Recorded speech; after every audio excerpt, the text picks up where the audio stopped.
क्या आपने कभी सोचा है क्यों लाखों लोग सूर्यास्त और सूर्योदय के बीच बिना एक बूंद पानी के व्रत रखते हैं?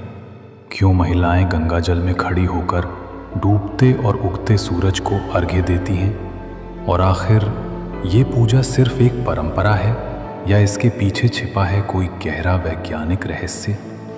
छठ पूजा भारत की सबसे प्राचीन पूजा परंपराओं में से एक मानी जाती है।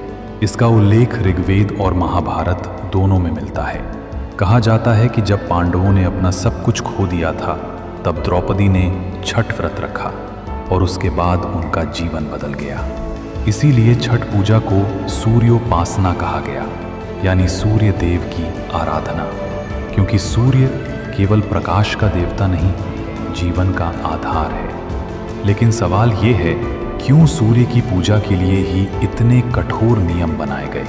क्यों महिलाएं 36 घंटे तक बिना जल ग्रहण किए उपवास करती हैं? इसका जवाब धर्म से भी गहरा है, विज्ञान में छिपा हुआ। विज्ञान कहता है सूर्य हमारे शरीर की बायो एनर्जी को एक्टिव करता है। छठ पूजा के दौरान जब व्यक्ति जल में खड़ा होकर सूर्य को अर्घ्य देता है, तो उस समय सूर्य की किरणें जल के रिफ्रैक्शन से गुजरकर शरीर पर पॉजिटिव एनर्जी वाइब्रेशंस बनाती हैं। ये प्रक्रिया स्किन, ब्लड सर्कुलेशन और मेंटल हेल्थ को बेहतर करती है। छठ का समय भी बहुत मायने रखता है। ये पूजा हमेशा शरद ऋतु में होती है, जब सूर्य की अल्ट्रावायलेट किरणें सबसे संतुलित होती हैं। इस समय उपवास और ध्यान से शरीर की डिटॉक्सिफिकेशन होती है और इम्यून सिस्टम मजबूत बनता है।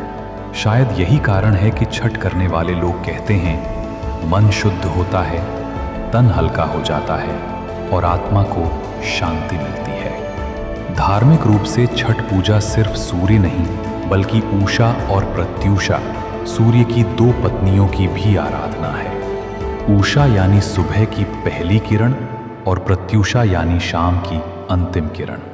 यही कारण है कि पूजा दोनों समय होती है, डूबते सूरज को अर्घ्य और उगते सूरज को अर्घ्य। डूबते सूरज को अर्घ्य देने का अर्थ है बीते हुए समय के लिए कृतज्ञता, और उगते सूरज को अर्घ्य देना नए आरंभ के लिए आशा।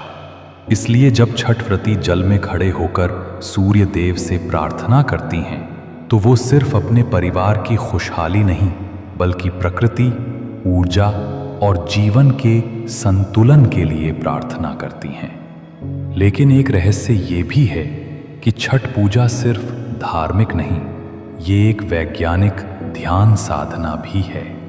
क्योंकि जब व्यक्ति भूखा रहकर मन को एकाग्र करता है, तो उसका शरीर सेल्यूलर लेवल पर रीसेट होता है। व्रत के दौरान ध्यान, मौन और सूरज की ऊर्जा का मेल शरीर की हर कोशिका को नया जीवन देता है। और यही वजह है कि आज भी तकनीकी युग में लाखों लोग हर साल छठ करते हैं, बिना किसी दिखावे के, सिर्फ आस्था, ऊर्जा और आत्मिक शांति के लिए।